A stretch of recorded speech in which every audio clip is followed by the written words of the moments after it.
Okay, so for your final recording or final video, you have to bring in all the renders into After Effects, okay, to assemble it into a video showcasing your modeling skills. Now in this example, right, I have this fancy background which I've created in Photoshop, which I'm going to show you in a quick while, and how I bring everything into this After Effects. So I'm going to start off with a new composition so we can start everything from afresh. Now remember, you want to set your composition at HDTV 1080-25, alright, at 25 frames per second. Now for this example, I'm just going to set it at a longer length of 25 seconds, and then I'm going to click OK. So now I got a brand new comp. Okay, I'm going to rename this comp. I'm going to call it Modeling Portfolio. Click OK. Right, so now this comp, right, has nothing in it. So I want to bring in a background from Photoshop. So I already got one that I created earlier, but I'm going to show you quickly in Photoshop how I create one. So go to Photoshop, click on New, go to the Film and Video Presets, and choose the options that says HDTV. Alright, doesn't matter whether the number says 29.97. So we just need to have a image format that is 1920 by 1080 and click OK. So now we've got this empty image. You can use the gradients, the gradient tool, to create a nice background. So if you want a background, right, to appear like this, you use the gradient tool to create a background with like a vignetting effect at the corners. Okay, so you just click and drag. Okay, so you got this very subtle background. Or if you want, you can use this option here, okay, and drag the line down until you create this effect. Okay, I'm going to go back to the previous one. I just want to create this vignette effect. Now for the colors, alright, you can choose the different colors. Okay, you can choose, but make sure that the colors are not too, what do you call that?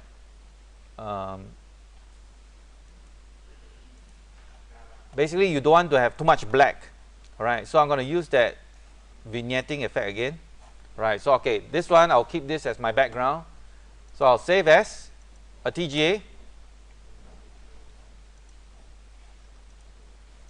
Okay, I'm going to call this BG2 and then save. So once I've saved it, I'll go to After Effects and then bring it in.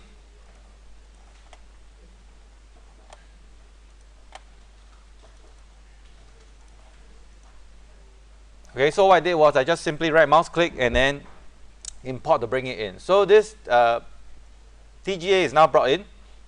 You can left mouse click on it, drag and drop it into the view, okay, or drag it into the timeline here. So we have a background now. Now assuming that you have already brought in your image sequences, okay, there are a couple of things that you can try to do to extend the animation. Okay, one of it was, okay, let me just bring in the image again. Import file, and I'm going to bring in the animation for the diffuse render and click on open. And then we're going to use pre-multiply. Alright, you can click on guess, okay, but make sure the pre-multiply is on and then click OK.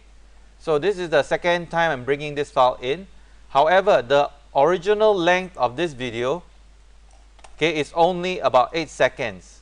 So how do you extend the 8 seconds to be more than 8 seconds? Okay, so I'm going to delete this layer.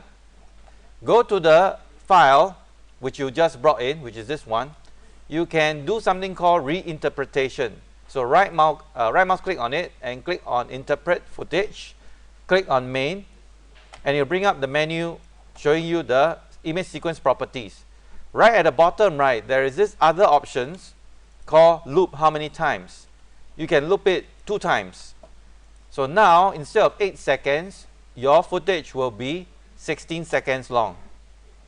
Okay, so we'll start off with the diffuse, and we're going to bring in the grayscale. Now for the grayscale, I already lengthened it to 16 seconds. So the grayscale, I'm going to put it on top, or sorry, below the below the diffuse. Okay, below the diffuse. The wireframe, I'm going to put it on top of the grayscale. Now, all these I already interpreted them as looping 2 times. So because the diffuse is on the top layer, you don't see the other layers below. So if I click on the eyeball icon here, I can review the bottom layer, or rather the middle layer. I can click on this to hide the wireframe. Now I can see the grayscale. Now for the wireframe, I'm going to unhide the wireframe. You need to apply an invert filter to it. Okay, so you go to Effect, alright, and okay, I cannot find the effects. Okay, the effects tab here. Okay, search for invert. Just type INVERT. Now with the wireframe layer selected, okay, this is very important. Make sure you invert the correct layer. Double click on the channel invert filter. Double click on it, and now you have inverted it. And also, some of you, right, your After Effects might open with a different mode. So make sure that your mode is in the filters mode here. Okay, the blending modes here. So make sure you can access the blending mode. Under the blending mode, change from normal to multiply. So what happens is that the white areas will become transparent, and then the wireframes will now project onto the grayscale image. Okay, so now I'm going to do some animation keys. I'm going to unhide the diffuse layer. I'm going to start off showing the diffuse layer first. Okay, since we are going to export until the end of this clip, right, so the new length of this video will be 16 seconds. So I'm going to just limit the export to 16 seconds by grabbing this tab here, and then this is the zoom in.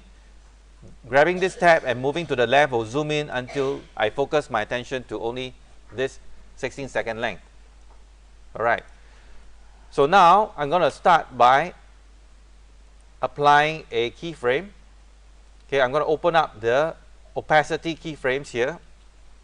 Okay, remember these icons in After Effects looks like stopwatches. When you click on them, you enable keyframing. So I'm going to keyframe the opacity of this diffuse first. Now when I click on it, you notice a yellow diamond appears. This indicates a keyframe is being set. Right, now scrub forward.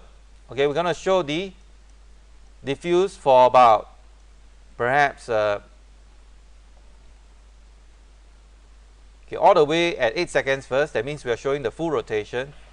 Alright, then I'm going to click over here. This diamond symbol here with the 2 arrowheads. This simply means setting another keyframe. So clicking on it will set another similar keyframe. Now I'm going to press the page down to about 10 times to go forward 10 frames. Okay, and then I'm going to reduce the opacity to 0 by clicking and dragging to the left on the 100% value. So whenever I change the value, a keyframe will be generated. So as I scrub through the timeline, you notice that the diffuse has now faded away to reveal the bottom layer. Okay, so now for the wireframe, I do not want the wireframe to be revealed so quickly. So I'm going to go to the wireframe, and then under the opacity, I'm going to click on the opacity stopwatch to set a keyframe, and I'm going to drag it to 0. Okay, so I only want the wireframe to slowly fade in after a while. Okay, maybe at a 10-second point here, I'm going to set another keyframe, okay, to maintain a constant 0% opacity. So again, page down 10 times, 2, 3, 4, 5, 6, 7, 8, 9, 10. And then I drag the opacity to 100% to reveal the wireframe. Okay. So maybe when I reach to the center here, maybe around 14 seconds, I set another keyframe for 100%, and then drag another 10 frames forward, and then drag it to 0 to reveal the gray again. And then maybe towards the back, I will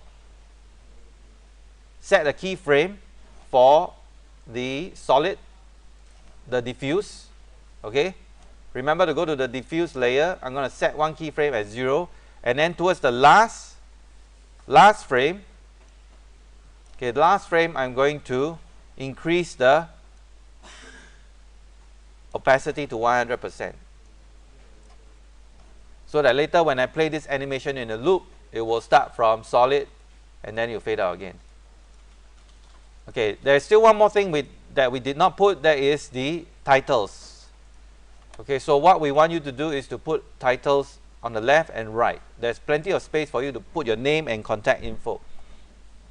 So go to the top two bars here, you can click on the type tool, and then you can click here and then type your name. Okay, use the move icon or select icon to move the text or reposition the text. As for the colors, you can change it over the character properties on the right here. Now, when you create a text, another new layer will be generated. So instead of creating the text again, you can duplicate by pressing Ctrl D. Okay, so now you have two texts sitting on top of each other. Use the cursor to move the other text to the other side and rename this. Okay, use the tool, the type tool, right? Hover over the text to click on it to retype it. So this one will be your contact info. Okay, so if the text is very hard to see, you might want to enable or use a different color or different shade.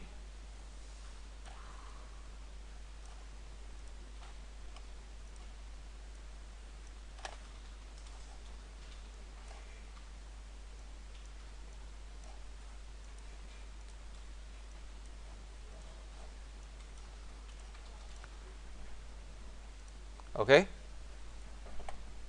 so once you're done, you're ready to export this video. So go to File, Export, Add to Render Queue. So make sure you change the lossless settings to QuickTime. Format options at H.264.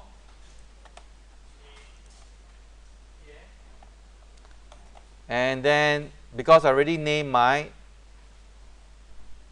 composition as Modeling Portfolio, I'm going to stay at that name.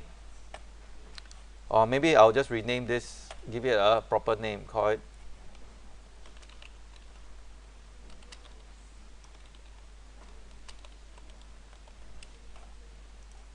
and render.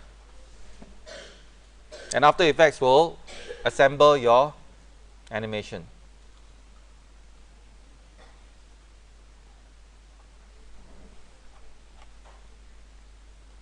Okay, I'll stop the recording now.